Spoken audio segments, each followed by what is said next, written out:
up in the sky, the birds, the planes. Jason J. Lewis, the voice of Superman on Justice League Action. And you're listening to the Krypton Report. All right, I'm here with Solomon. We're going to reveal the picture and hear his feedback. Wow.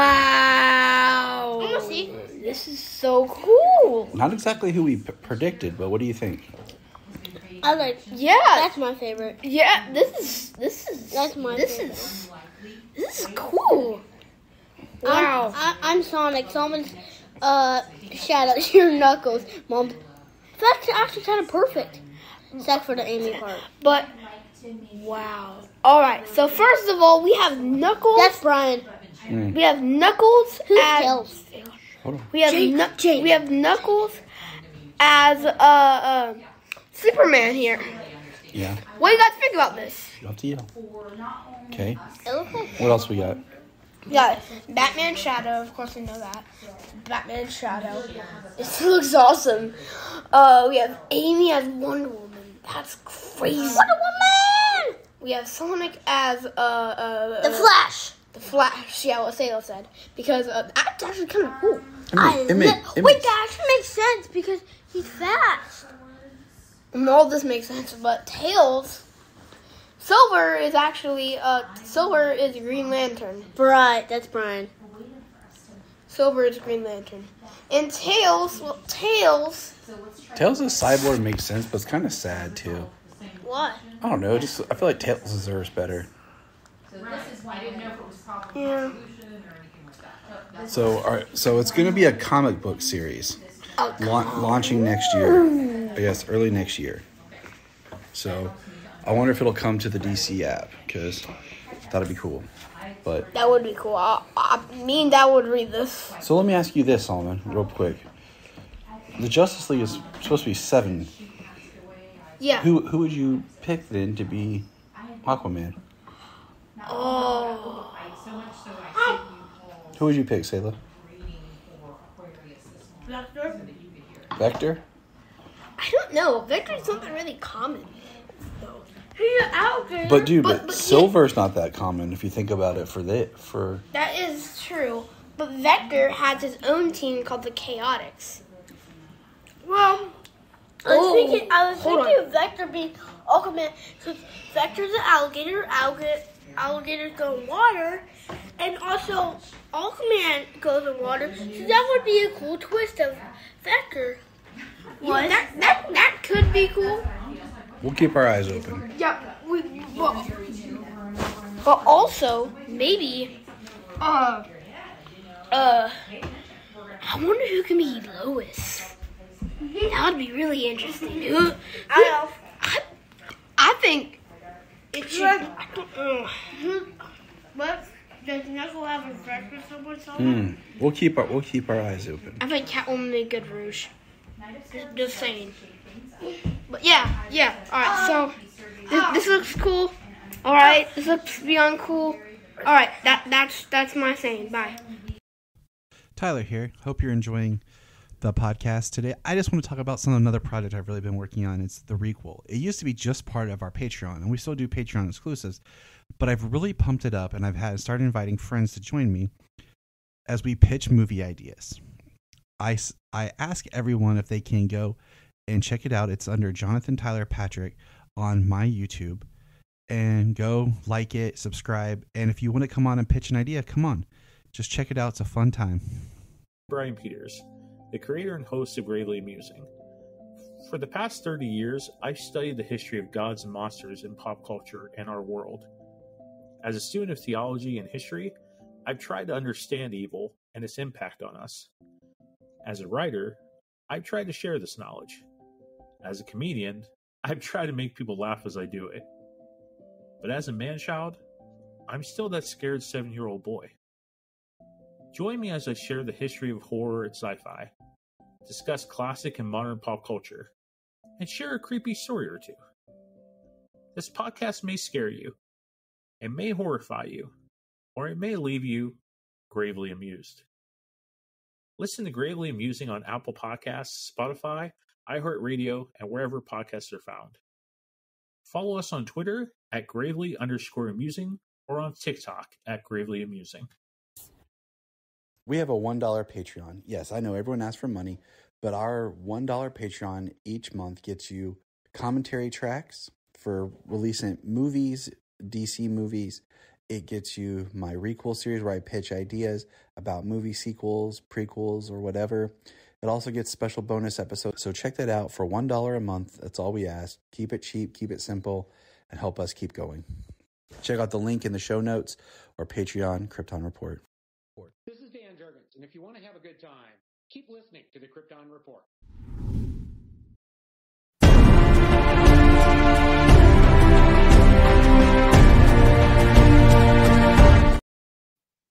All right. We got a little intro there now. That was dope. Yeah. All right. Got new features. Hello. Welcome to the Krypton Report podcast with your host, Tyler, the Superman of Blue. And with me is James, the Superman of Red. What's up, Hey. James? Hey, what's going on? Nothing. It's been a day. I'm just, composing myself and managing my own emotions right now. Nice. So this will be good. Yeah, this will be good. He's like, I figured this out. I sitting here and I'm looking at all these different features that they have, and I wish that they would, like, the next feature they could add is so that you could pick your own color right here, so that I could be blue and you could be red. Yeah, or swap them. Yeah, that's my next. I'm gonna be like, hey, I love all the new stuff you guys did, but let's just make it so we can pick our own colors. Unless I just don't know how to do it yet, but whatever. Yeah, can you mirror image the back without the Krypton?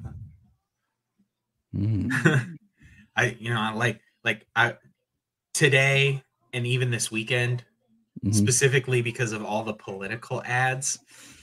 Ooh, I feel like Superman at the end of this action trade we're going to talk about today. Ah, yes. In the last story arc of this. Oh, I'm just. My kids even were like, Daddy, what is all of this? And I'm like, well, it's garbage. It's trash. It's blaming everybody for them all doing the same crap. That's what it is. It's just a bunch of people shifting the blame on somebody else so that you'll think that they're not to blame. Exactly. That's exactly what they are. 1,000%. That is exactly what they are when they are all collectively to blame. And it sucks. It sucks because it's the same commercial every time. But we're not here to talk about commercial. Let's talk about some fun stuff. First of all, if you're not subscribing to our $1 Patreon, you're missing out on such wonderful things as the Gore Report. That's right. That's James Cole's podcast. He's monthly podcast hosted by Mr. James Cole. Check that out. You can look for me and the Requel podcast. I appear there on Patreon as well as on my YouTube. And we also have, which for some weird reason I don't have right here, James and I do the Supernatural Report. And we go over the TV show Supernatural. I was gonna say, I think the last episode we recorded, if I can speak tonight, just dropped. Yeah. We need to do some more. We just, James and I were on a good rhythm, but then some personal things happened for us here, and it's just thrown stuff out of whack. And we are recovering. I'm also trying to figure out, got this new camera and lighting and stuff, and my face looks orange all of a sudden.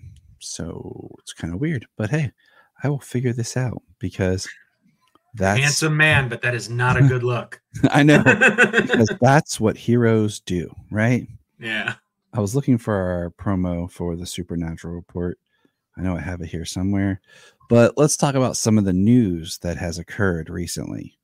So some of the news, it's not been a whole lot, but we have had some. So let's get into it. Are we ready? First of all, this guy, Matthias, not going to attempt it, is cast as Krim of the Yellow Hills in Supergirl Woman of Tomorrow. So that tells me that they really are adapting that book.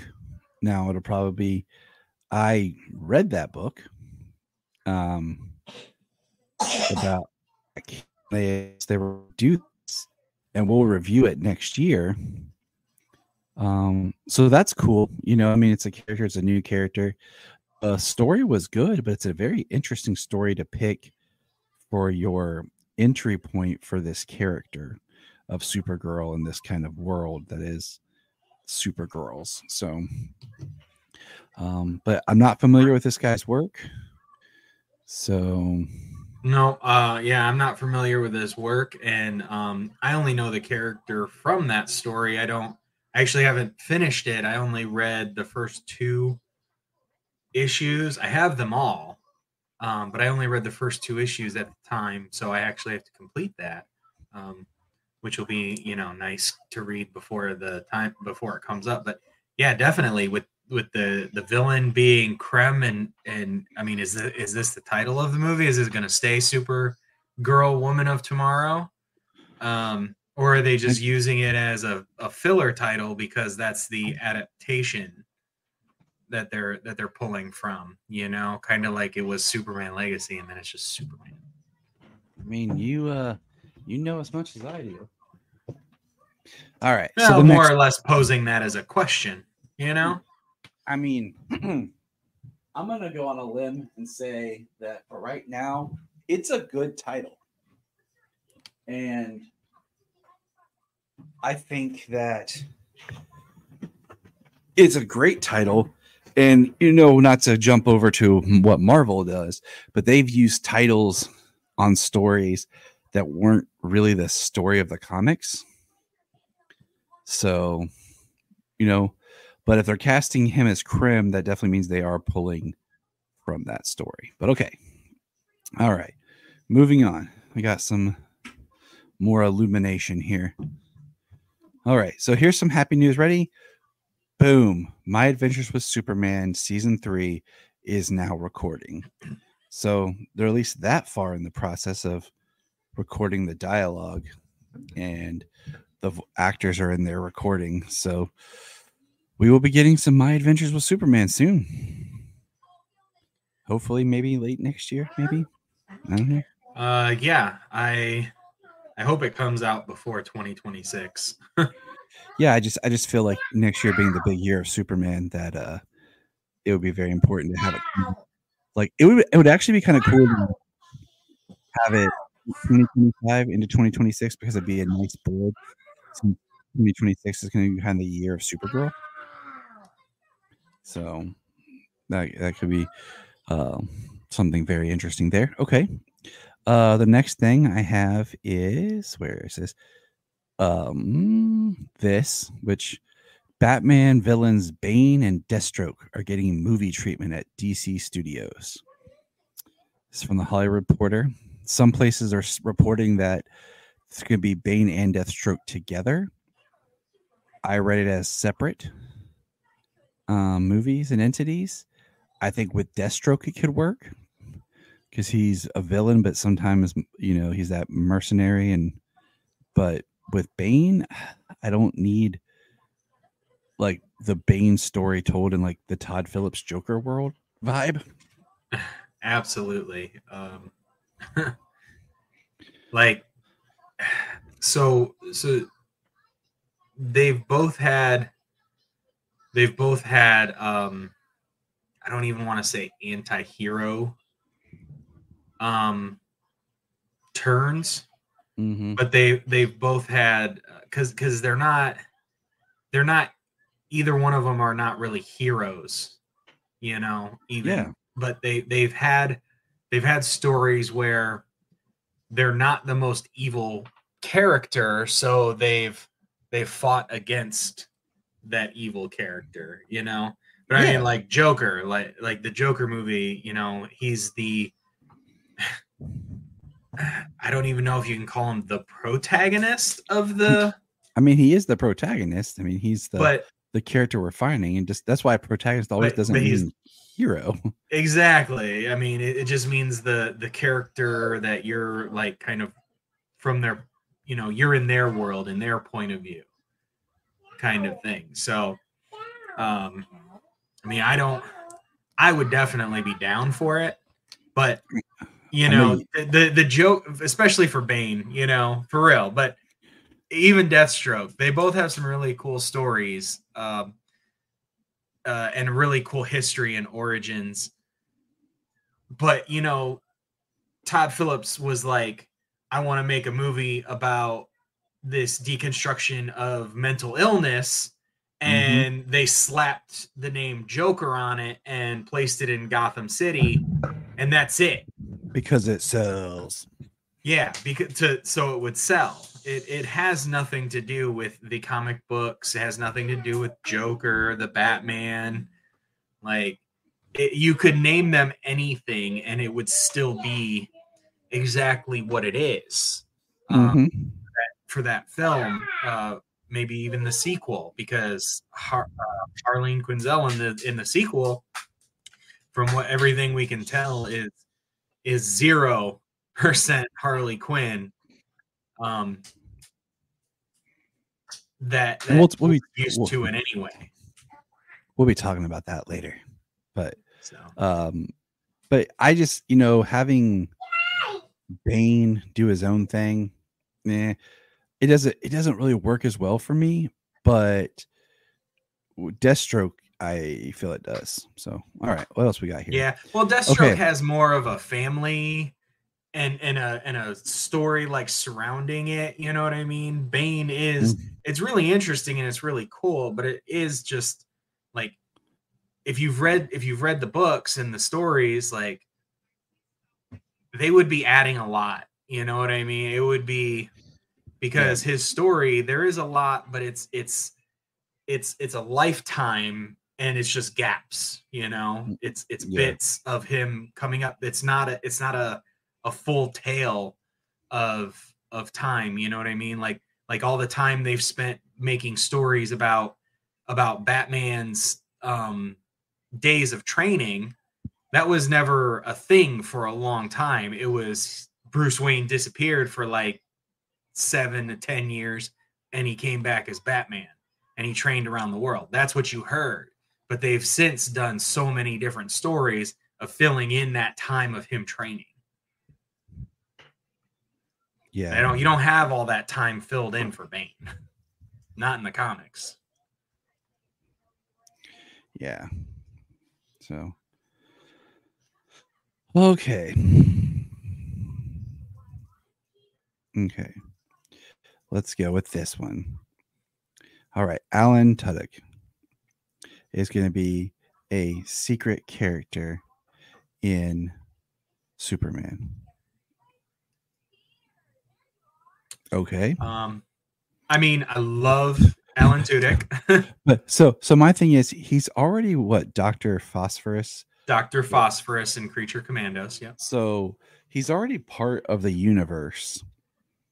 And the other thing that I've heard people kind of say is that he's going to be maybe voicing or whatever, however they do it, because we don't know, Crypto.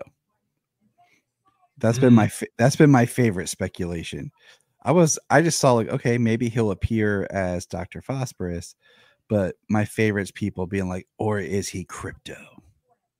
And I'm like, okay, didn't think about that, but you know what? Sure. Yeah, I mean, he's done a lot of voice acting and just Clavers. Yeah. Well, I mean, he's a prolific voice actor, He's in so many Disney movies. I don't want to say for sure, but he might even be Hey from Moana. I'm not 100% on that, but I think I heard that somewhere. But I know he's Duke Weaselton in Zootopia. He's the Duke of Weaseltown in Frozen. Yeah. And he's the lamb or whatever in Wish. But I mean, like he's so like that's We'll see. He could do a Crypto, just dog noises and things like that. I'm sure of it. I'm like, I'm just gonna say if they were just gonna do a regular dog and do dog noises, I would want Frank Welker to do it. But if there's going to be something where like they activate in his collar that helps translate, and all of a sudden Crypto has a voice, like in a post-credit scene, I would hope it'd be like Alan Tudyk. But okay, let's keep going. Let's keep going. I mean, Um, because you've seen the images of Dr. Phosphorus. So even if they Yeah. did a live action Dr. Phosphorus in that movie and he was playing that character, he'd pretty much be unrecognizable. Oh, yeah. So, due to the tremendous response of Super/Man, the Christopher Reeve story is releasing in theaters everywhere on October 11th. So that's great. Brian and I had tickets to go see it, but I had a work thing where I was on call. Brian went and saw it. But October 11th in theaters everywhere. I'll try to go see it. So that's awesome to have. I know that our friend Zach Moore did a special episode of Always Hold On to Smallville, where he went and saw it. So that's something cool. All right, keep moving on. This we're going to throw up real fast. Boom. We got the Sonic the Hedgehog universe crossover with the DC. There was a 2-minute video. There's a clip here that you'll hear from Solomon talking about this. But you know what? I kind of want to I'm cool with all of these, but I kind of wanted Tails to be Robin more than Cyborg, but I guess Cyborg makes sense. Well, especially if you're doing it Justice League style like this. Yeah. So Solomon is pumped. He loves Batman and he loves Shadow, so this is pretty much his thing. Target's releasing a whole clothing line special, so guess what? Special t-shirt that he's getting for Christmas. But the comic launches next year. I suppose it makes sense for Knuckles to be Superman, punching stuff. That was my rationale too. I was like, all right. And Sonic being Flash because gotta go fast. Exactly. It makes sense. It's too on the nose. Like, okay. This just popped up. It says Millie Alcott's Supergirl will appear in another DC Studios project before Supergirl Woman of Tomorrow. Cool. It better be like a post-credit scene in Superman because that's the best way to like introduce her character. Because the only other DC Studios project would be Peacemaker season 2. And if she appeared over there, that'd be kind of cool too. So right. But I'm betting it's coming out before Lanterns and stuff. So yeah, Lanterns is still casting. So I mean, still Supergirl, but I feel like that would be, that would, if she did in Lanterns, it would be like Lanterns would have to somehow be done, and I just don't see that being a series done before they shoot a movie. But it would be like Lanterns. It would be shortly before the film appears. But I could see her being teased in Superman or Peacemaker season 2 somewhere. Because I don't really see her. She can't be in Creature Commandos, like, 'cause that's done. Yeah, I don't see her popping up in Waller. But Waller's still. That's kind of like what Peacemaker. It's kind of like not a season 1.5. or like 2.5 or something, however they end up doing it. So Waller's still not even been filmed or made, and that's even farther out, so but okay. All right, let's keep going here. This is cool. This is a bunch of the covers of the upcoming Superman issue. And as you can see, and I had some others, but I didn't put them on here. The DC books starting in October are going back to the new DC/old DC logo. And it has the titles of now have the all in at the top of all their books. And I looked at what comes out this week. There's not really a whole lot of books. There's Absolute Power 4, and I think Batman. That's part of the all in. But other than that, there wasn't anything else that really grabbed me that's coming out. But I'm very interested in seeing this, what they're going to do with the Superwoman Lois here. Yeah. I just from these images, I like the look of Lois's Superwoman. It's very Kara Kent from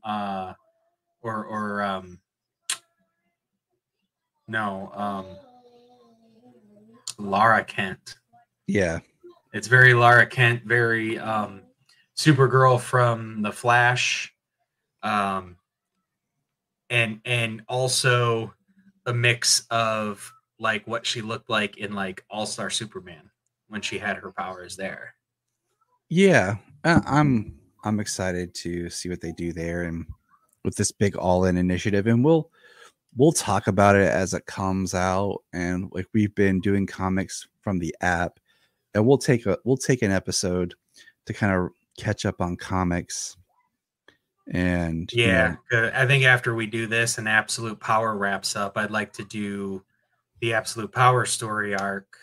Maybe focus on some Superman bits in there, as well as the Action Comics story that is taking place apart from it before we jump into wherever we're going after that.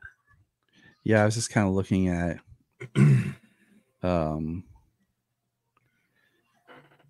yeah.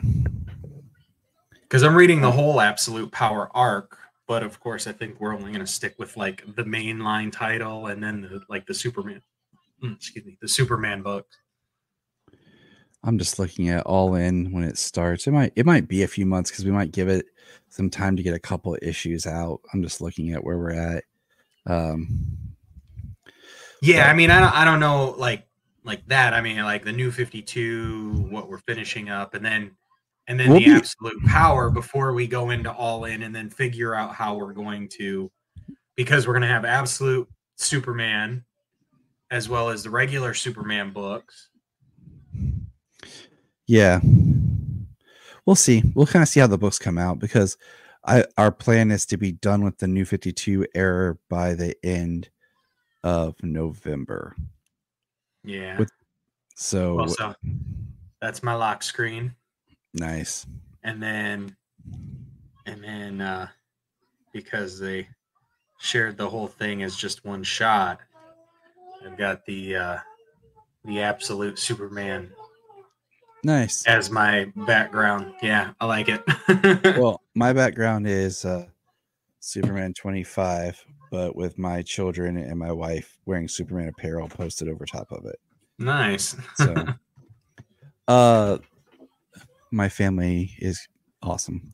So the next thing is we had this guy as we close out Batman month now. Batman received a star on the Hollywood Walk of Fame. And I like this costume. It's like a very great, like grade A cosplayer costume.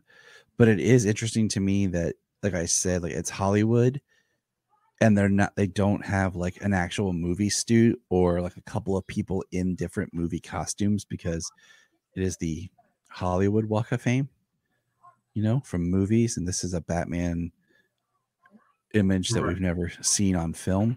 But like, this is an awesome suit. Like if you were wearing it like to a cosplay or something. Yeah. It's a really cool suit. And then like, there were some people like, I did not see Michael Uslan there. And that was kind of troubling to me as a producer and who got Batman, all the movies going, has been a producer on everything. And then there was no Batman actors like live action, but there was this awesome picture, of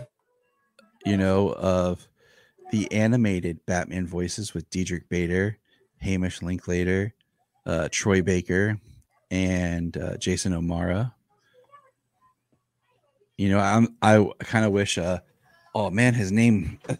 I wish Bruce Greenwood was there, and he's my second favorite Batman voice actor, and Roger Craig Smith. Right. And of course, Kevin Conroy, just missed Batman, like the most iconic Batman of all, like live action or animation. Kevin Conroy, like the most iconic Batman of all, wasn't able to see that, and not that Batman doesn't deserve it, but Superman should have gotten the first star on the Hollywood Walk of Fame. You know what? I don't disagree, but at the same time, like there's such a big thing for Batman films, and like Batman movies have made so much, and all there's been I do understand. There's been a better track record for Batman at the movies than there has been for Superman. If you look at, we have the 4 Chris films, and then we have Superman Returns, which was in the wake of the general public, was not a huge thing, and then Man of Steel was mixed, and so it just seems like Batman's been more consistent with just the general public in all of his films. Not that that's how it should be, but I'm just saying. All right, keep moving on here. I saved the last little bit here for this little nugget. The Superman and Lois series finale will reportedly feature something that no previous Superman themed TV series or movie has ever done before. All right, speculate. 1, Superman doesn't come back to life. 2, Well, they do talk about that being the finale, so it's like you're not coming back the entire season, because that would be a jip. Well, I mean, they have him in the season, but if they're like going to do something, that's never been done, like in TV or movie, well, there's been instances of him returning, but if they do something where he actually stays dead, that'd be that means he would have to stay dead for the entire season, though, but not. And they are talking about the series, the finale. But I mean, like if he's you're talking about staying dead, like he's going to die at the beginning. Yeah, he's dead when the season starts, and then the idea is like they end the season with him never actually coming back, so they don't. That's like one idea I had. Yeah, but if he's only in flashback, if it's all Superman stuff in flashback, I just from that idea alone, I'd be very disappointed, because they're not really pushing the story forward. They're pushing the story with everybody else, and that's what I'm saying. Like that's something that would be huge. Like almost not having him in the current. Yeah, in my opinion, though, that sounds disappointing. Yeah, I mean, I'm not gonna agree. The other thing would be having him with Superboy flying or something like that. Because I feel like sometimes people say stuff like this and they're trying to think like it's something huge, and it'll be something like super small and minor. Like, oh, okay. They'll give John and Lois powers too or something, Yeah. And it'll be like all 4 of them as a super family. Right. That's something that's never been done in live action. I mean, you could probably think of a number of things that it could be. And that's why I'm saying, like, it's just such an attention grabber, but we'll see what it is. I mean, how about this, James? The whole series is something we've never seen with Superman in live action before. Superman with 2 children. I know, right? That's the entire series. It's for real. It's true. So I just saw that and I was like, okay, that seems like an attention grabber. But okay, so now we're going to talk about James's favorite thing in the entire world. No, not on this podcast. We're going to talk about the last episode that we will cover of Superboy for a while. We are going to talk Superboy season 1, episode 9, The Alien Solution. And then we're going to take a break from Superboy because we are going to be gearing up for the return of Superman and Lois. Oh, buddy. Yeah, buddy. I'm excited. I don't know if I'm emotional already. Like I'm so like thinking about taking the next day off work, but I don't think I can. I think I have court that day. No, I have court the 7th. I don't have court the next day. So, all right. October 8th. No, I think I have court the 7th and the 8th. All right. Well, I'll figure it out. But I think I have part of the day off on the 8th. Season 1, episode 9. I might just go in late. I'll figure it out. Season 1, episode 9, The Alien Solution. A strange cloud-like alien who can take over others' bodies comes to Earth hoping to steal Superboy's body so he can add it to his collection of warriors. All right. James, I watched this episode like a weekend plus ago when we were going to record it before. And so now I'm a little fuzzy. But okay. I remember watching it and being like, oh, man. And then it's like, yeah, I'm going to take over. And of course he takes over Lana. Because I remember like there's an awkward like kiss between Lana and Clark like early in the episode. Yeah. There was practically Superboy and Lana making out. Yeah. And then yeah, there was I I mean, you see why there was an awkward kiss, because he was like distracting her while he caught a baseball so it didn't like blast her in the back of the head. So it was one of those kind of distractions so I can do something you don't see me doing, like catching a hard baseball with my bare hand before it hits you in the back of the head. But and she just kind of it like, no was big deal. That's what yeah. friends do. That's what Yeah, friends he do. kissed her and then he was like, I thought you were someone else. I was, what are you talking about? You've just been hanging out with your best friend Lana this whole time. Yeah, he was an idiot, but whatever. It was weird. I will say. Serious. But it was like, I don't know, just grab my best friend, like, let's make out. Like, I don't know. It was weird.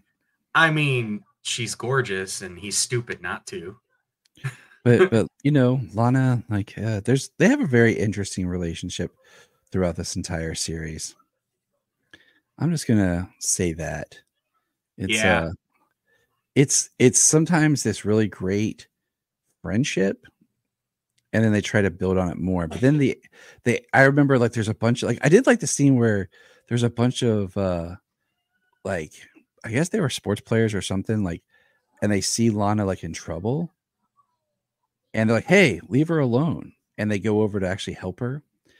And then it's this alien thing, and they can't. I just like that because they were like actually trying to be positive. Yeah. And then we hear a little bit later, like, someone tells Clark, yeah, man, something's up with Lana. He's like, what? And he goes and he takes off to save her. I like John Hames Newton. But some of the sadly, some of the episodes and the material that he's given is not the best. So the alien who is the being who he fights with that choreography that needed a speed ramp at least. Yeah. Yeah. Mm-hmm. I mean, I think a 3-year-old could dodge any one of those blows because of how slow they were. But the being, the character, I know he was like trying to speak and sound different like an alien, and how he was talking about the power that this body had and stuff like that. Mm-hmm. But he was sounding very, it bordered on racist Japanese. Mm. You know what I mean? Like, I think just because of the armor he was like wearing, which was very like generic, almost in it, but it had like a samurai look to it in kind of a way, I think is why they like went that route. But I was like, and sometimes it was very strong, and other times like it backed off because like the cadence was different, just to sound different, like he was an alien, like he was some sort of just conscious being, but yeah, it was weird. I was like, that one was I just saw it and I heard it and I was like, okay. Yeah, but I thought the paramedics said that Lana was dead. Yeah, they did, but she was possessed by the alien. Whenever she was okay, it was weird. So I was like, she's dead, but so did the possession like revive her? Because the possession, we find out the body that he was using has been dead for years, but he could still control the motor functions and everything. He kept it preserved. So I don't know. Not sure. Kind of seemed like a little gap there. Like plot hole. It ends where it has kind of a to be continued that we picked up later on in another episode. So he follows the being to his ship in space, talks to him and refuses to allow him to take over his body, and then races him back to Earth to protect Lana, because basically he decides like, well, if you're not gonna let me do this, I'm gonna go destroy Lana. And he goes to protect Lana, and he inhales this being because he just looks like a mass of floating gas or something. He inhales this being and blows him into an oxygen tank and seals him up and puts him in a science freezer, a 250 degree or negative 250 degree freezer. Mm-hmm. And that's just something that he's lucky to have around. Right. You know, I mean, you got to be lucky to be on a university that has a science lab. Yeah. You know, I did like how he chilled his bottle of water though. And he was he kept changing the channel by just blowing at the TV, hitting the right button. I mean, you got to have some fun with your powers, right? For sure. That's control, man. Being able to hit one button with a breath, change the channel. Yeah. All right. So let's get into some comics. It's time to get into Before Truth, Volume 1. Superman. And it's so weird, okay, how here they start renumbering Superman with Volume 1, whereas in action they just kept going. Yeah. You know? And that's what made it so hard when we were trying to do this experiment. Now, I had to ask you which one it was, which one we were reading. I'm going to throw this out there for everyone listening is we're doing action in Superman, and the next week is action in Superman, but we're going to stop before the final 2 issues in each because we're going to pull those all into the final days of Superman, which will conclude be our last podcast in November as we go into December. And so the first issue out the back, we kind of talked on this. We actually did a little bit of this because, oh man, see, my app already messed up. Is the powerless issue. We talked about this is after the solar flare because I wanted to, because it kind of went into the John Romita Jr. stuff. And I wanted to kind of touch on it a little bit after we had done the Man of Tomorrow. Because I didn't realize how much Romita stayed on as artist. And that was my bad. But so the first issue of this arc technically starts with Superman in the t-shirt on an airplane. And it says Before Truth, Part 1. It says, after everything changed. Writer is now Gene Luen Yang. And John Romita Jr. is still penciler. And Klaus, is it Jansen or Johansson is the inker? Do you know? I mean, I would say either Jansen or Klaus Janssen. Okay. Janssen. I like Janssen. Yeah. Works for me. I would say with the name of Klaus, I would go with Janssen. Yep, me too. Then it says Before. And what we have is we see that Jimmy and Clark, Jimmy catching everybody back up. Jimmy knows Clark's secret, are investigating these people that are basically inner gang getting these weapons. Superman shows up. Now this is his second costume. So it's like his New 52, but it's not as much armor as it's more of a cloth. The little differences. And he does his solar flare, but it's a controlled solar flare. And he takes out this machinery, and Jimmy even asks him, like, Clark, you got to warn a guy before you do that solar flare thing. And don't you need to, I don't know, lie down or something? And he says, I learned how to control it with the Justice League. Well, they find out that one of the guys that was at that buy was where is he? Really? A senator.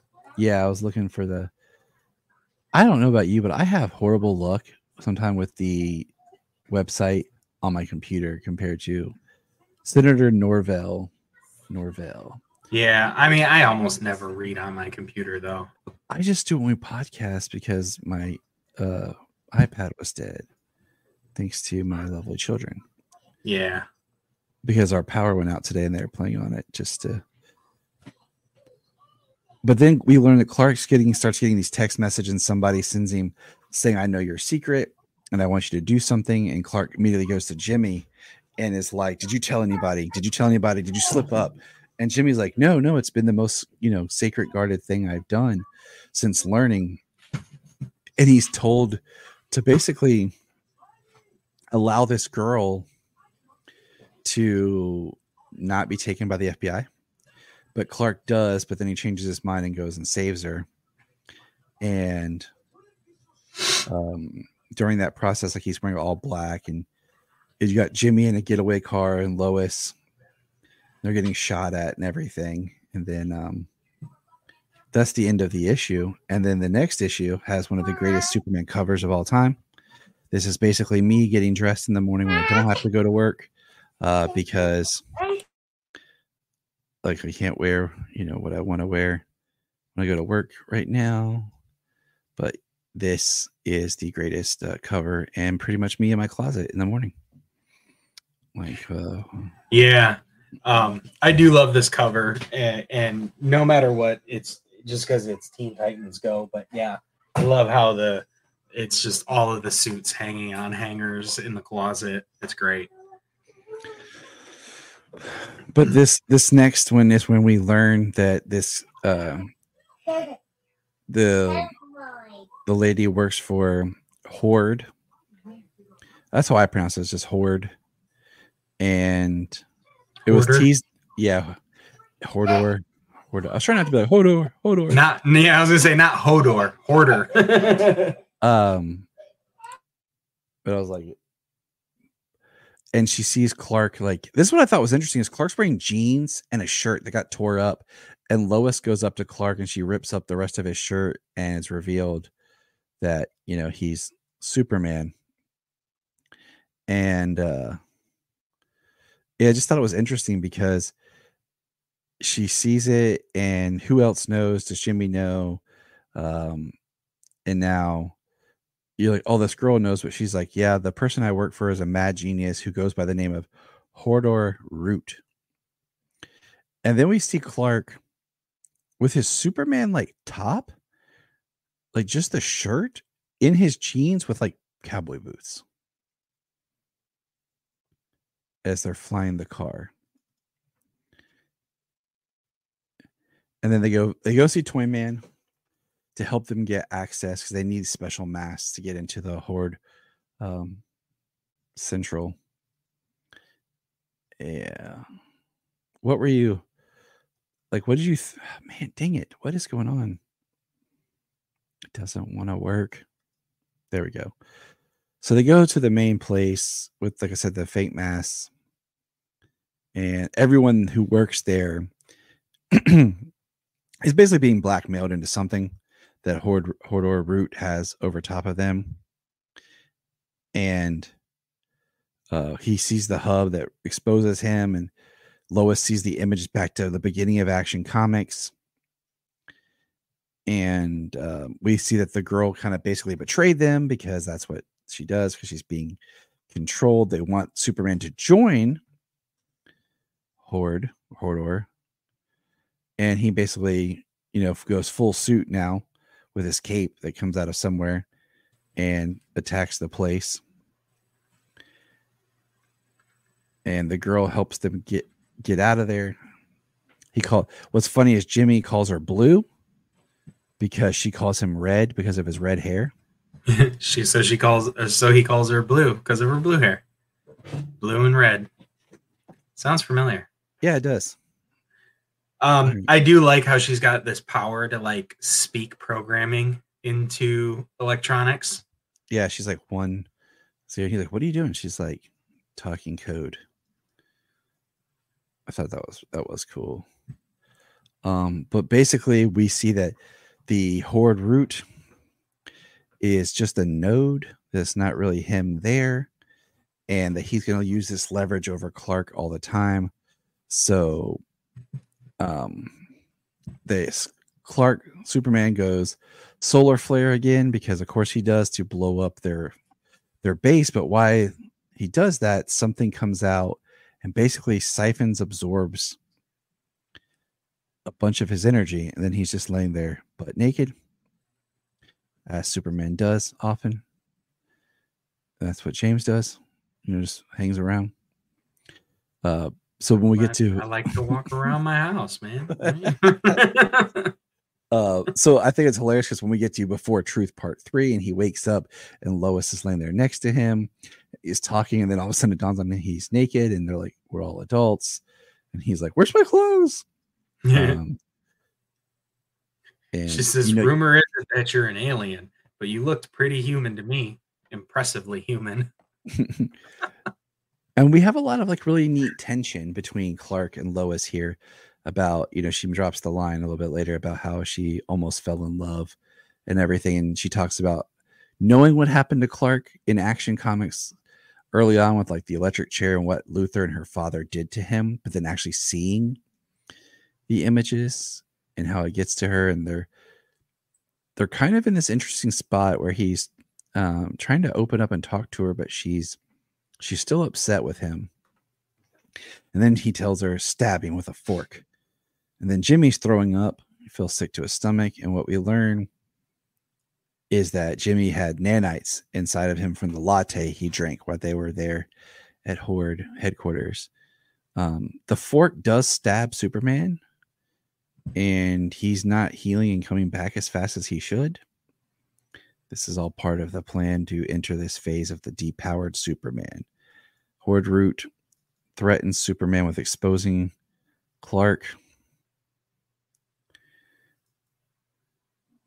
And my computer froze.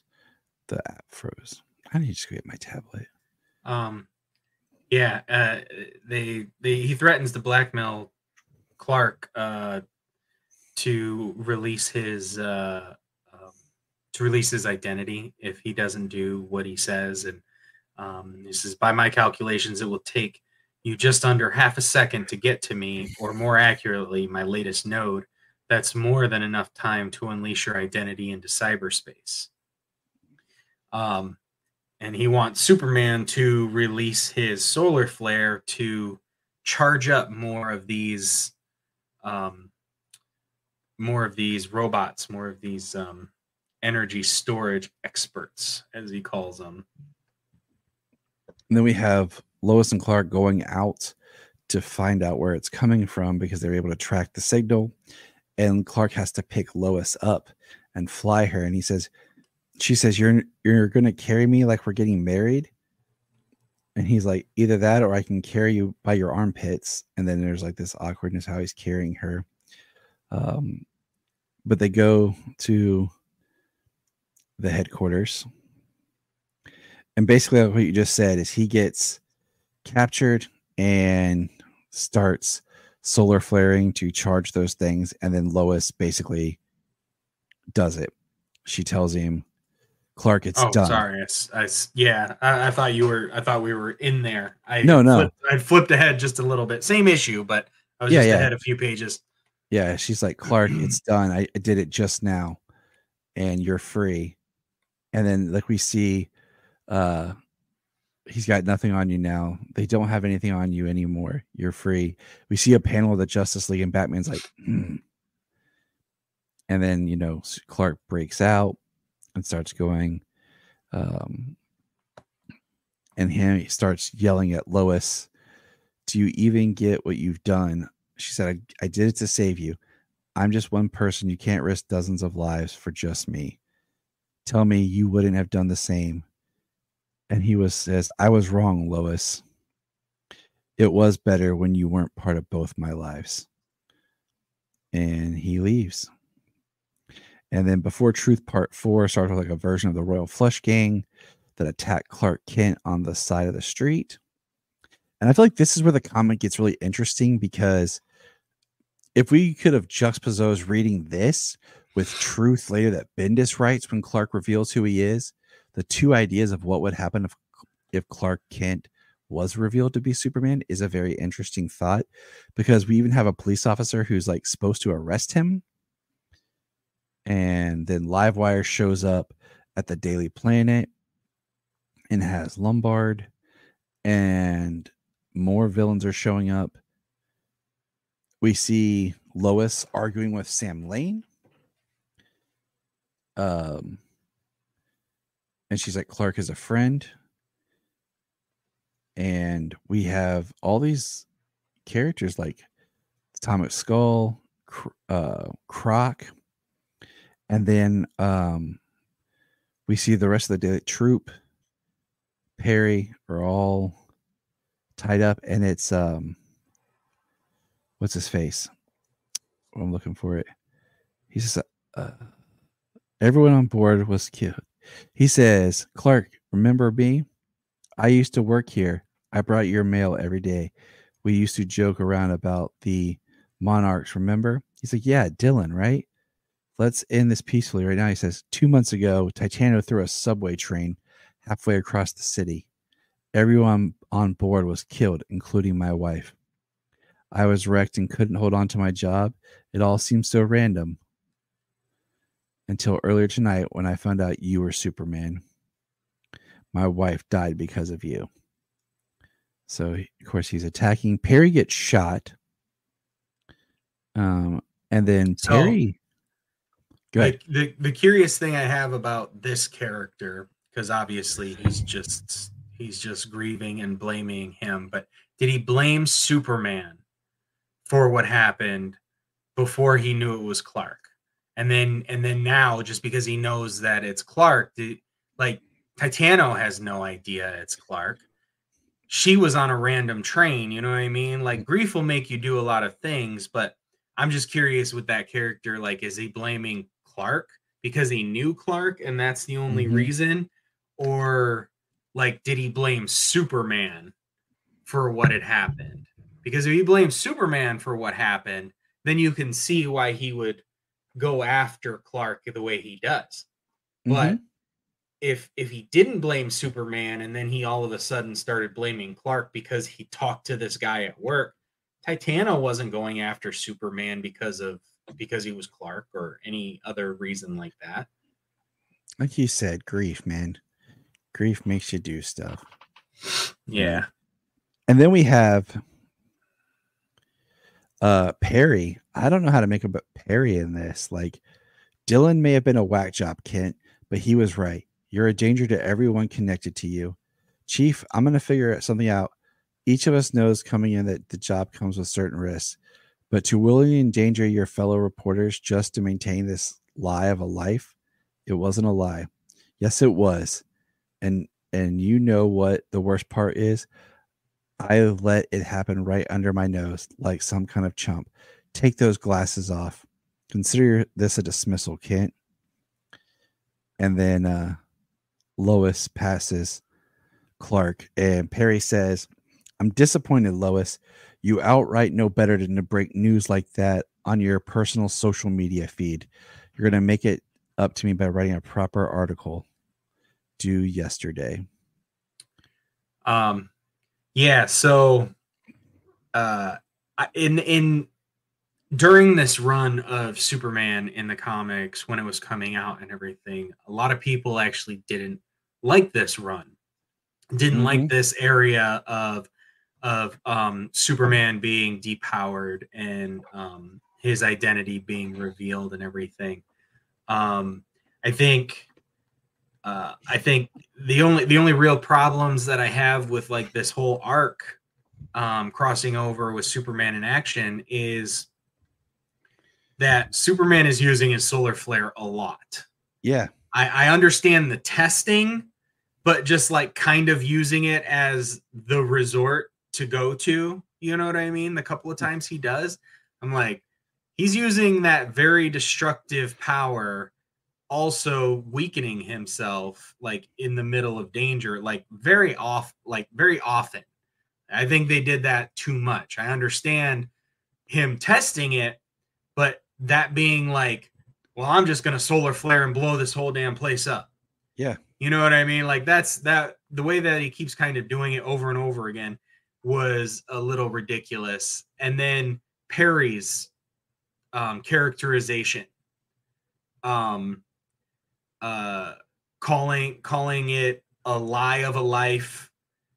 Later on I think in the action book, he says, pretending to be one of us, or pretending to be human, or something like that. Like, it's a very,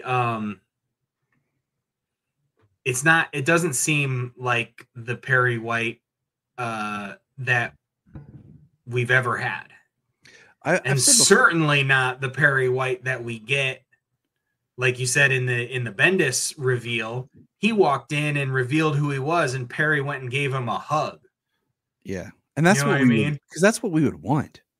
That's what we would want. I understand the you can't work here kind of thing.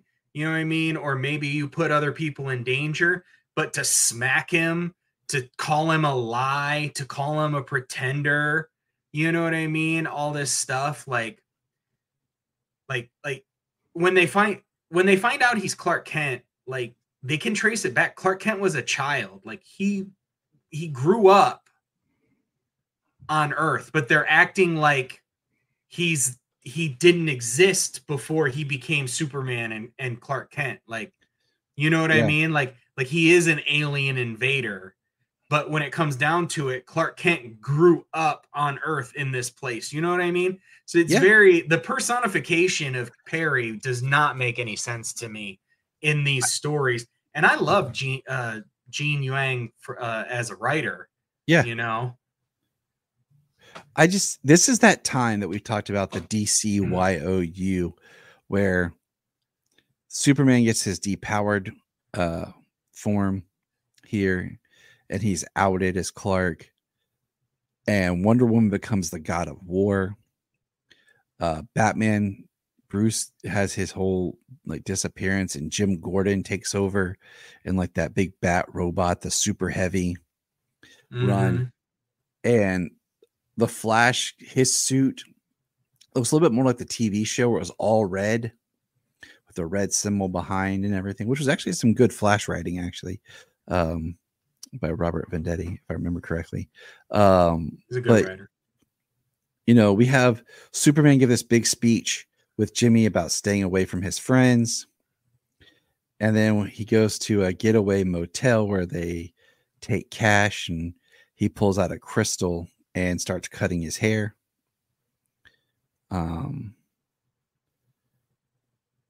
And we see, I'm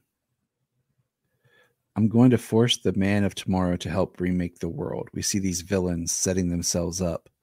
And it's a very interesting, this African-American dude with like a tech toga.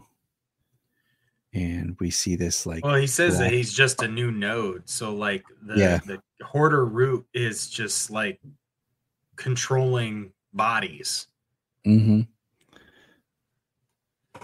And then we have Clark with his haircut, in a hoodie, talking to Jimmy, and he gets recognized.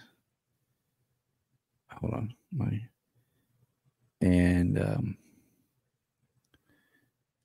by Horace Horseman.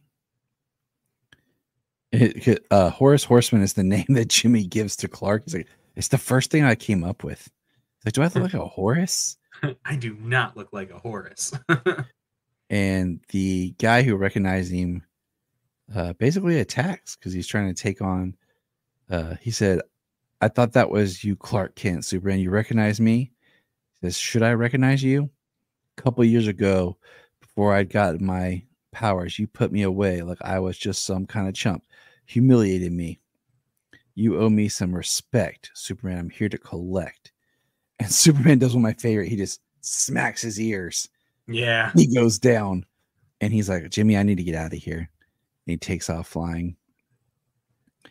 And we see a bunch of clips where it's like different people online talking about Clark and about Superman and what he's doing. Yeah, and like mostly social media posts. we have Lois showing up to his hotel, and he basically says there's nothing to apologize for.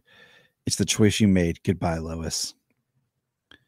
And that's kind of the last time that's kind of the last time he stays there where he is, because he said if she has her ways to find him, then others can too. And then we go into action, which picks up right here with the volume 8 Truth. Now, the only other title that plays really heavy into this latter part here, and that's what we're going to read next, is the Superman and Wonder Woman book. And that's why we're going to kind of wait to wrap it all up at the end, because you start to see, like we've pointed out a little bit, like there was some crossover with Superboy, there was some crossover with Supergirl, but during this era here, there's a crossover that's pretty heavy with, because you also have the Batman and Superman book too, that catches up, because originally that title was Batman and Superman of Earth 2 in the past, and then eventually it switches over to being Batman Superman of this Earth and time. So yeah, but we're not going to go, because Batman, Superman, and Wonder Woman on Earth 2 all died. Yes. And we're not going to stopping Apocalypse. And we're not going to go into that title, but we will touch on it a little bit with the ending, but because we were just focusing on Superman's story. But it is worth noting we will be doing starting here soon. We will be jumping into the Wonder Woman and Superman book, because I do remember really liking that when I was reading it. And I don't know if I ever read the whole run, so that'll be fun. But all right, now it is time for Truth. And Greg Pak, really good writer. And yeah, he wrote Superman Doomed. He wrote that. Yeah. That storyline. And what I loved about this run of Superman, just at the time I was working and I could wear t-shirts to work and everything. And I wore a Superman t-shirt every day and jeans. And I pretty much felt like I was just cosplaying Superman every day, because if this is all it was jeans and a t-shirt. Right. I do love the first issue here. The black and white with the red and yellow. That's the only color you get is the red and yellow. Back in the last book, before I get too far in this, the Powerless issue at the very beginning, when when the Justice League goes out to the bar and they're drinking, and they're like, has he ever had, because they're telling him to keep quiet because he's talking really loud about his superpowers, and they're like, has he ever had alcohol? He says, not as a human. And Flash says that he must have the tolerance of a flea, and then he wakes up with a hangover. It is hilarious, because his body, you got to think his body is not just normal human. It's actually weaker, because it's actually never done any of the type of human activities that we take for granted. So it's kind of he took for granted. Yeah. So it is kind of funny, in this story, he goes to the fortress, and the fortress won't open for him. And he's and it actually reclaims the suit, takes his suit from him. He ends up having to hike through like the Arctic and Alaska. That's one of the freezing to death. And that's what I said. What's interesting is like this suit, like he's wearing jeans a lot of times already, even having this suit. And the fortress doesn't recognize his DNA because he's been altered. And it takes the cape too, because he says, my father's shield ripping from my body, like my flesh itself being torn from my bones. And then my cape. And he's fighting, pulling on the cape, and he actually ends up ripping part of it. And then this was a big deal. I'm going to share this real quick here. Like that image of like Superman in the t-shirt with the jeans and everything. And I called this like Punisher Superman for a while, because I like that one with the yellow outline and the black background and the red S. I really like that shirt.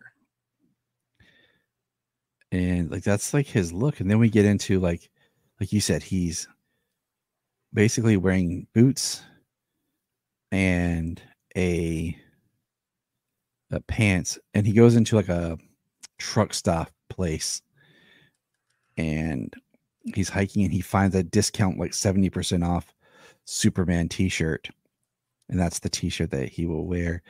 And that's not what he buys. He buys this other shirt. He gets a burrito. He sees this guy selling a motorcycle. He pays for it.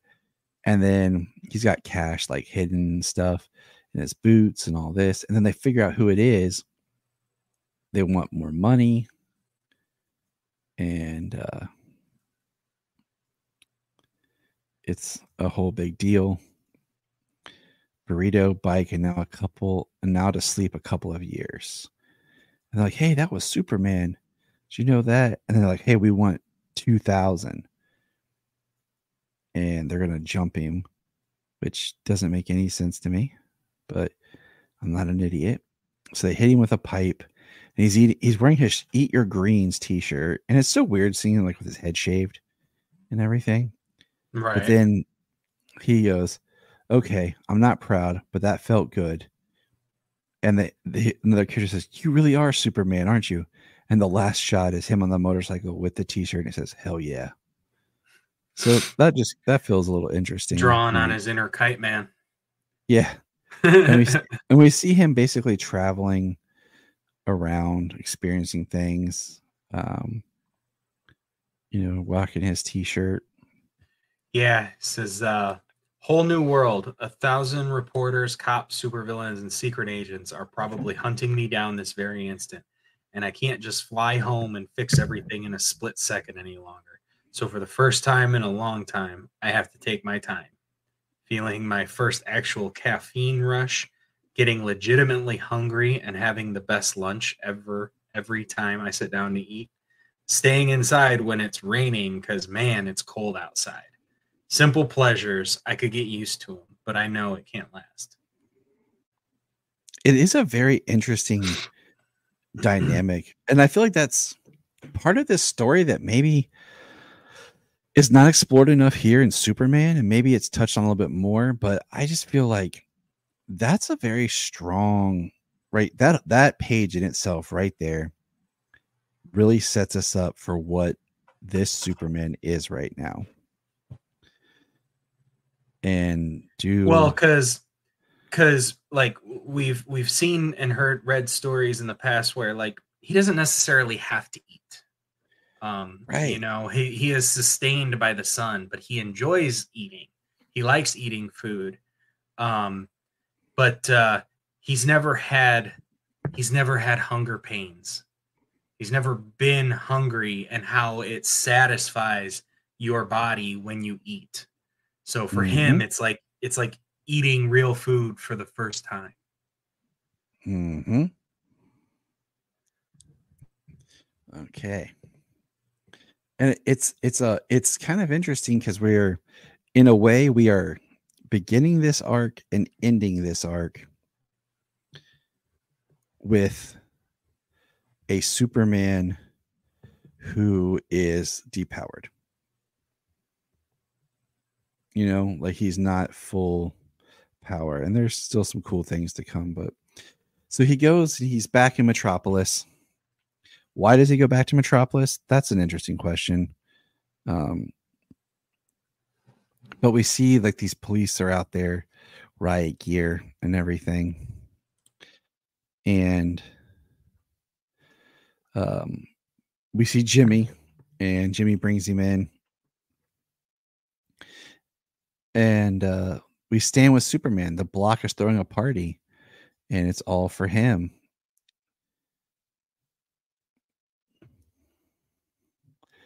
And basically what happens is the people of the town, of the block, they're very respectful and they're honored. And he meets the people, and he meets where's her name? He calls her Lee. Yeah, Lee Lambert. I knew I was looking for it. And he's like, Fire Brigade 202, right? She's like, how'd you? Oh, okay. I get it. You really are Superman, aren't you? And then we see that some people are in trouble. Clark takes the radio and takes off running. He leaps, so he's back to kind of leaping. And he wraps his what's left of his cape around his hands. And he goes in fist fighting with this giant black monster thing. Meanwhile, big shadow monster. Meanwhile, the police are moving in on the people that were throwing the block party. And then we get to Lee Lambert, who's trying to like calm everything. And Clark's fighting the monster. He eventually takes the monster down with some chain. He talks about how heavy it is. But where is it? I try to yell something big and brave and dumb, but my heart and my throat pounding like it's going to explode. Man, I've been scared before, but now don't know if I'm strong enough. Don't know if I'll survive. Yeah. Like a couple of things, like when he leaps, he must have some control of his descent, because otherwise it would be like when the Hulk lands and just breaks everything. Mm-hmm. So he must have some control over that descent. And I love that he wraps his knuckles in the shreds of his cape that ripped off. So he gets back as the police are moving forward. They start shooting some like tear gas, and we meet Dante, who was like a baseball player who whacked the gas can back with his bat. And Lee's trying to be calm, and we see these riot police coming towards all the people. And then Superman shows up and he throws the chain from the anchor. Throws an anchor chain. And Lee's telling everybody to sit down, and Superman says, "I'm so damn tired. I can barely lift the chains. I can't clap my hands and make it all blow away. I can't fight for them, but I can stand with them." So he stands and he has the chains around him. And we have this officer up in his face, and then the Metro SWAT show up. The Specialized Metro SWAT.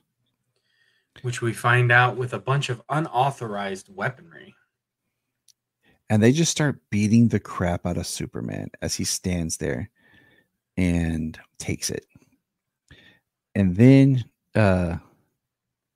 Jimmy's getting pictures. They start to come after Dante and Lee. And we see Jimmy, like, basically this shot of Jimmy, just kind of like, oh no. And Superman loses it and punches the cop in the face. Hardcore in the face. Yeah. And like he's lost it. And I kind of go ahead. I was gonna say, so like reading this issue, like this Binghamton, he's horrible.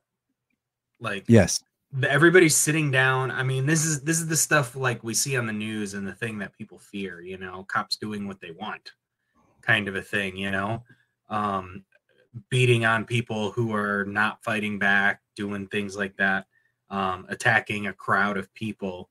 And that's kind of what we get here is all of that. And they attack a crowd of people. And that's why Superman loses it and hits people, and then hits the officer in the face. If you're reading this like issue by issue, you'd be like, oh man, Superman just like messed up. You know what I mean? Like, justifiable why they're like, arrest Superman, da da da da da. But then we're gonna get into the next issue. And part of me wonders if I don't like if they were like, okay, that was great, but we have to do this because that was too real.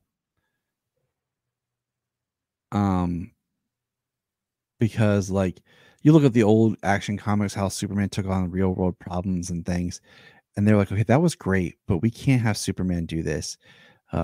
We have to take it up and into the fantastical, because right off the bat we see him feeling bad. He punched him when almost didn't hold back, but we see that that officer is a shadow monster. And and starts attacking the other officers and the civilians. And Dante, and then just attacks Superman.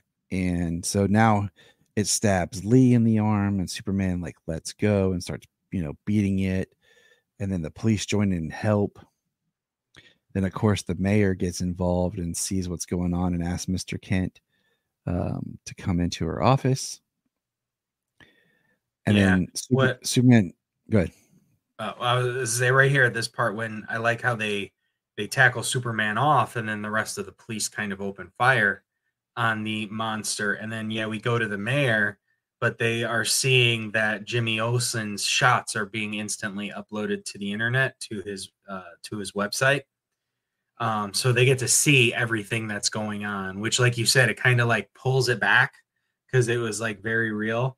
But I love that, because I loved the way the story was told here, because it's giving you this real time what's happening. You know what I mean? It's not an edited for TV, spot to twist and make you think something by taking an excerpt and saying this about it, instead of what it actually meant in the entire thing.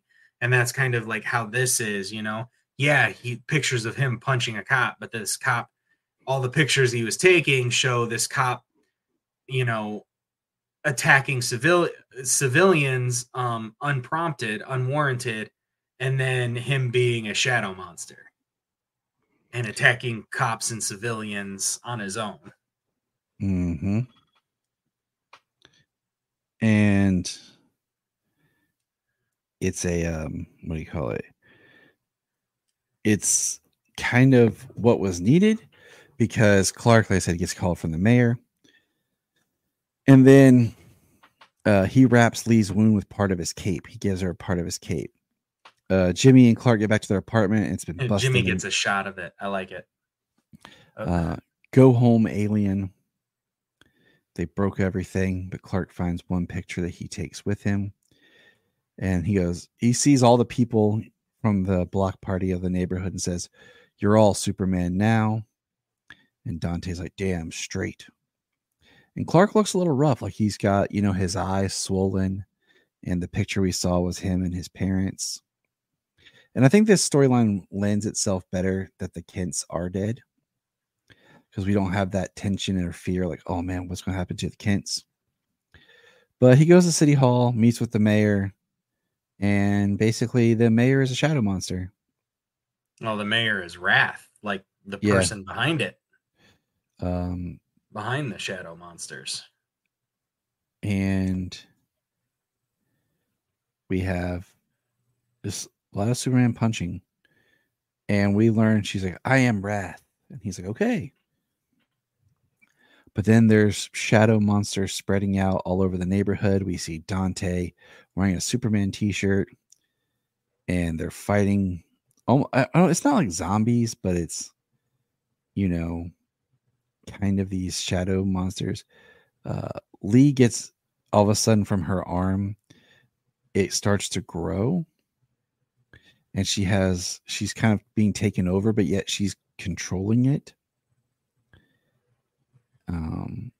As we go, she's Wrath, so we find out like she's kind of like feeding on rage. So like the shadow monsters like bring out all your anger and rage, and it in turn makes her stronger. So we get a lot of that from Superman's point of view, all the anger that he's feeling, all the anger that he's been feeling around, probably around because of the shadow monsters, but towards people, like especially attacking a bunch of unarmed civilians. And my thing is, I wonder if she was being set up to be a character to be used more often. Like we were going to have her appear in other stories, but just didn't get there. So I don't know, because of just how they I don't know. I'm just saying. But it is what it is, you know? Yeah. I mean, it's hard to say what their ideas might have been, where the story was to go. I mean, I think from a writer standpoint, you kind of have you kind of want to write for a complete story, a beginning, middle, and an end. But also editorial has to kind of get in there because it is a serialized story that doesn't ultimately have an end. Yeah. And I wonder with this story, like if he was really working on doing something real and serious, and then they were like, "Hey, we can't do this right now," because I feel like sometimes that's what happens in comics. You feel like they're really doing something important and like really deep, and then they pull back or something, and then it ends up being like, "Oh, okay, that's what they did." Okay, right. Well, I mean, I'm not sure like if it's because they're doing something real and then they pull back, or if it's we want to inject something real in here, give you something to like latch onto and care about in this story and about this character, and then continue telling you this fantastical story that we have in mind, like the police brutality, and then Superman protecting immigrants and stuff like that from racist and I don't know, nationalists. no, I mean you're I think I just kind of go back to like what Action Comics was set up and how it like dealt with the original troubles of people. Oh yeah, I mean the original, the first time Superman shows up, he beats a wife beater. That's the best. Yeah. And then we find out that Wrath, oh no, we see her like go into like this puzzle room of like, and it's like mirrors and doors, and we'll find out more about her in a moment. But we have Blind Justice Part 1, where we have which kind of shows us what Superman's up to, as we get him stopping a shipwreck. We see him fighting with Batman, being the Super Heavy, which is the Gotham City Police Department. We see him sitting there listening to people argue and fight. And where is it? Maybe I could, if your handwriting wasn't so jacked up. Why don't you try coming in not hung over once in a while? Who the hell do you think you are? Seriously, put a little effort into it. Maybe then I'll help you your damn tips. And Clark gets up as this short order cook, diner guy attacks this waitress.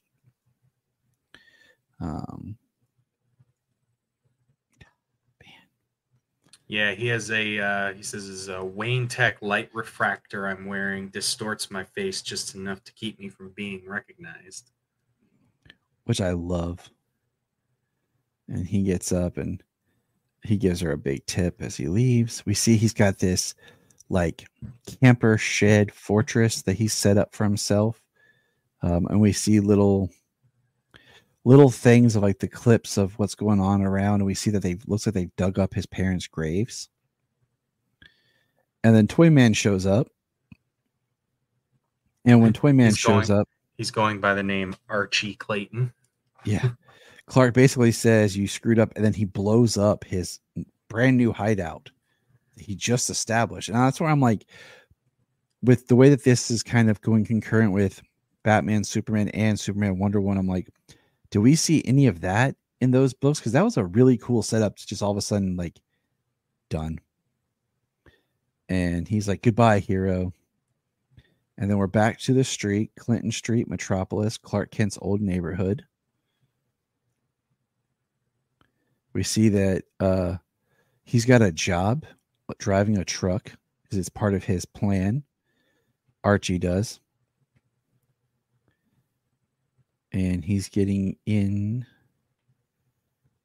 to the technology, and what he finds is where the Horde Root have been, or Hordor, not Horde Root, geez, have been taking people with powers and experimenting on them. And he rips off his shirt, revealing his Superman t-shirt and jeans, and then just starts busting up, saving the people who are like been beaten, torn apart, part machine. Well, they have like a child, a young girl, in a stockade. Mm-hmm. And then we see there's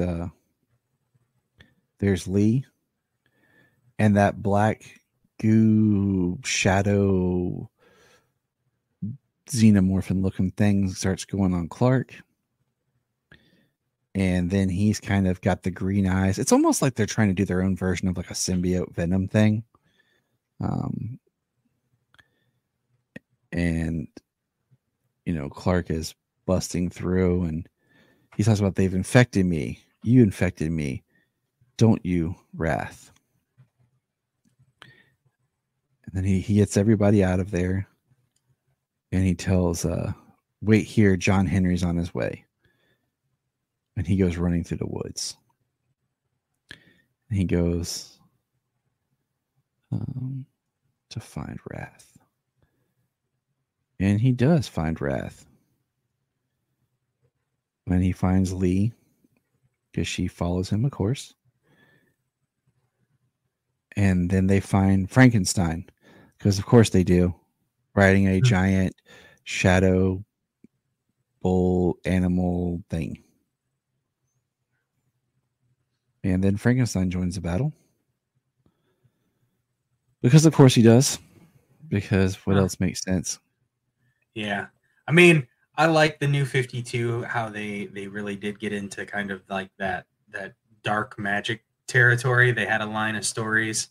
I think it was Shade, maybe. Mm-hmm. Yeah. Agents of Shade, maybe.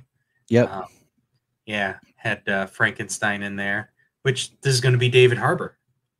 Yeah, like I'm actually thinking about reading some of the Agents of Shade books and Creature Commando books, just as part of my Halloween monster reading.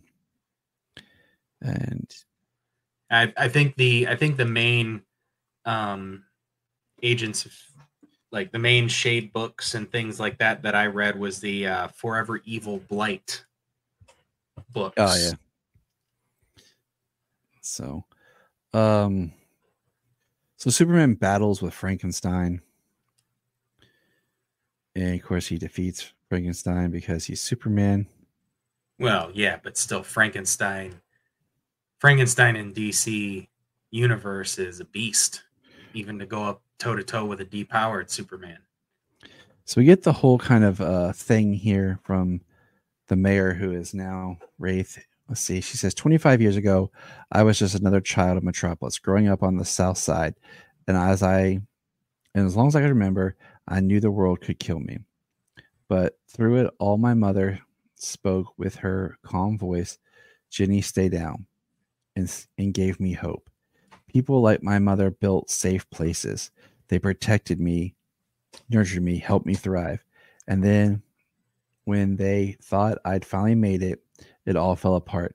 I had flown through law school, landed in the best job at the DA's office. Southside girl made good. But when Brainiac collected the city, I couldn't do a single damn thing to stop him from killing 6,309 people, including my mother. That was your job, Superman. And then when I became mayor, I dreamed of working with you, that smiling protector in red and blue. But instead, just a few years later, I got the Doomsday Superman, covered in spikes, radiating killing mist, taking on Brainiac when he returned, but threatening to completely destroy my beautiful city all the way. We should have seen it from the beginning, you and all your kind, an invading alien force, each more dangerous and inhuman than the last. But then we learn that she got this power from Vandal Savage. That he brought this into her. And take it away, James. Yes, I took his gift. I learned how to turn my righteous anger into power, and there's no need for you, Superman. So basically, Superman, he kind of, he says he understands. He dives into the shadows, and he eventually tries to save everybody by taking in all of the shadow.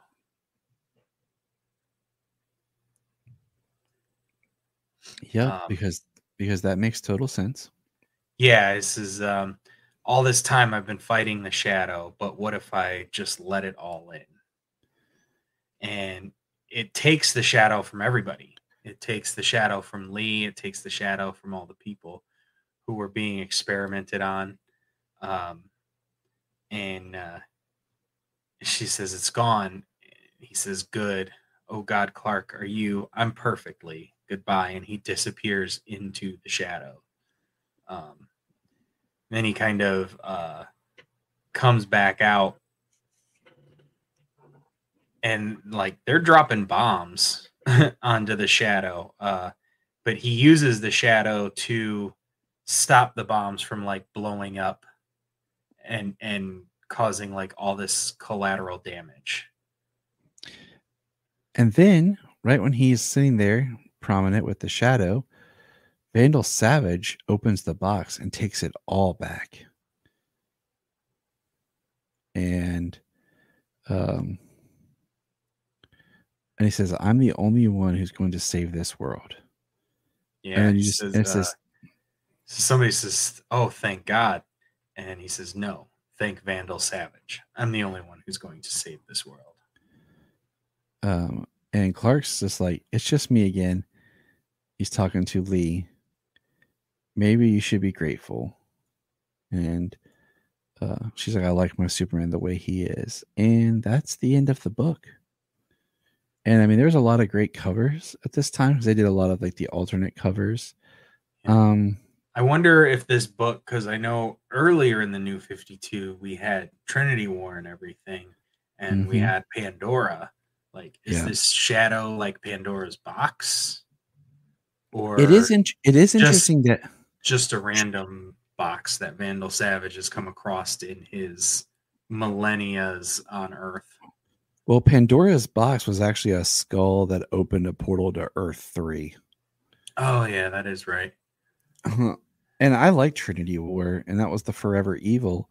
And it's so interesting because that story really did not bleed into the Superman title or action. That was more just a Justice League kind of event. The only thing it bled into were the point issues. You know, we talked about that where the 23.1, 0.2, 0.3.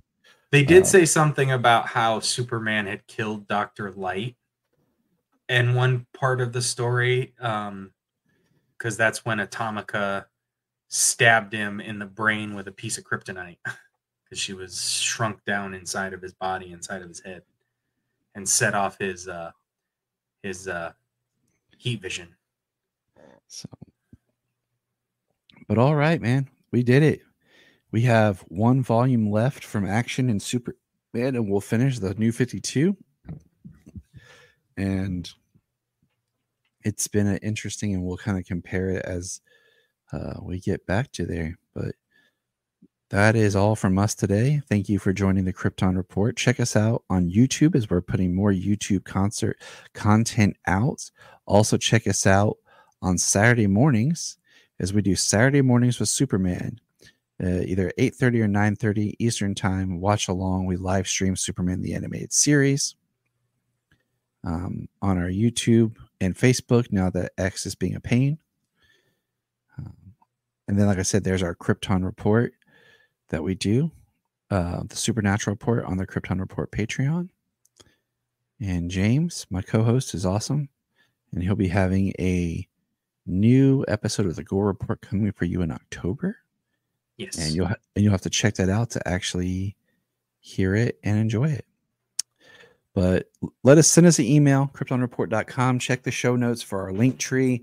You can find everything Krypton Report there, and let us know what you think of the show, any ideas, and if you ever want to be on the Krypton Report, let us know. Yes, please do. $1 Patreon, bunch of extra shows, bunch of extra listening. And it just helps us. It's a lot of fun. It helps us expand and do more. So, but all right, let's check this out. This new feature. Let's see how it works. Look up in the sky. We want to thank you for checking out the Krypton Report podcast, and we ask you to check us out on all of our social media, on Twitter X, Facebook, Instagram, Blue Sky, Hive, Threads, YouTube. We're everywhere. And if you want to be a guest on the podcast, just send us a message and let us know. If you are like Tyler and James and can't get enough super talk, check out these other podcasts. Digging for Kryptonite, Supergirl Radio, The Last Sons of Krypton, The Superboy Legacy Podcast, All-Star Superfans, Superman the Animated Podcast, The Aspiring Kryptonians, Always Hold On to Smallville, The Geek of Steel, and Truth, Justice, and Hope